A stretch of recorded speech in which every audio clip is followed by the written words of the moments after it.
অনেক দিন ধরে দেখছি ঘরে রয়েছে ছোট আলু। ভাবলাম একটু ছোট আলুর দিয়েই নিরামিষ আলুর দম বানাই। চলো তাহলে রেসিপিটাও শেয়ার করে দিই।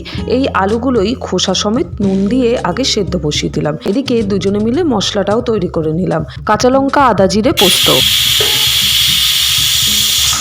আজ সন্তুবাবু সামান্য একটু রান্নাতে হেল্প তো করেই দিল।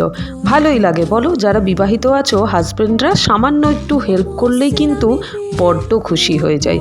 চলো আলু এবার একে একে ভেজে নিলাম নুন হলুদ দিয়ে। এবার তেলে শুকনো লঙ্কা ফোড়ন দিয়ে খুব ভালো করে মশলা কষিয়ে নিয়ে নুন হলুদ সামান্য একটু চিনি দিয়ে এবার আলুগুলো দিয়ে ভালো করে কষিয়ে দিয়ে দিলাম কিশমিশ, জল দিয়ে ঢেকে দিলাম মশলা সেদ্ধ হওয়ার জন্য। নামানোর সময় দুটো এলাচ আর তাজা ধনেপাতা কুচি দিয়ে নামিয়ে নিলাম।